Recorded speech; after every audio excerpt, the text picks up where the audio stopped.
নমস্কাৰ বন্ধু বান্ধৱীসকল আপুনি বাৰু জানেনে যে অসম অতি সোনকালে ভাৰতৰ অন্যতম বৃহৎ ইলেক্ট্ৰনিক্স হাব হ'ব গৈ আছে হয় আপুনি ঠিকই শুনিছে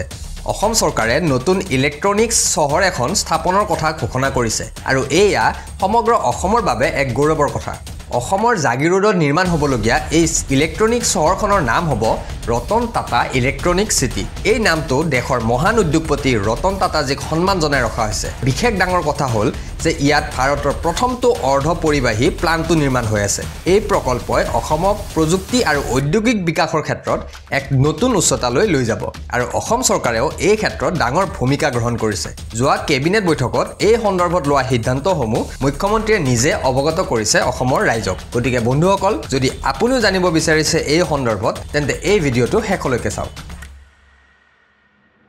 Finally, আজি কেবিনেটে আৰু এটা আবেগিক আৰু ইম্পৰ্টেন্ট সিদ্ধান্ত গ্ৰহণ কৰে আপোনালোকে জানে যে অসমৰ এডভান্টেজ অসম যেটো আজি আমাৰ সফল হৈছে বুলি আমি সকলোৱে ভাবিছো বা আমি এখন নতুন অসমৰ ইয়াৰ পৰা সৃষ্টি হ'ব বুলি আশা কৰিছো এই গুটেই কথাখিনি হোৱাৰ মূল কাৰণটো হ'ল যে টাটা গ্ৰুপে অসমত সেমিকন্ডাক্টৰ উদ্যোগ স্থাপন কৰিবলৈ লোৱা সাহসী সিদ্ধান্তৰ বাবে যদি তেখেতসকলে এই সিদ্ধান্তটো নললেহেঁতেন তেতিয়াহলে অসমে কেতিয়াও এনে ধৰণৰ ৰেসপন্স বাকি উদ্যোগপতিসকলৰ পৰা নাপালেহেঁতেন সো কেবিনেটে আজি এটা সিদ্ধান্ত লৈছে যে in recognition of the unparalleled contribution of the Tata Groups and its chairman emeritus late Sri Ratan Naval Tata, the first Assam Vaibhav awardee himself. The state cabinet has approved the naming of the entire area covered by the Assam Semiconductor and Electronics Logistic Park Tata OSAT Center and proposed township with the social infrastructure as Ratan Tata Electronic City,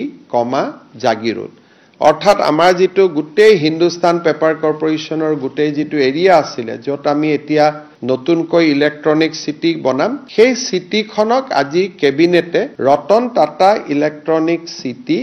RTEC, Jagiroad হিচাপে নামাকৰণ কৰিবলৈ সিদ্ধান্ত গ্ৰহণ কৰে আমি সদায় এটো কৃতজ্ঞতাৰে সোঁৱৰণ কৰো যে that beginning has been made by the Tata Group so if Tata would not have taken this bold decision to set up a semiconductor OSAT facility in Assam probably we would not have seen so much response other industrialists of the country so as a grateful state we have decided to name our electronic city in Jagirod as Ratan Tata Electronic City, Jagirod. এই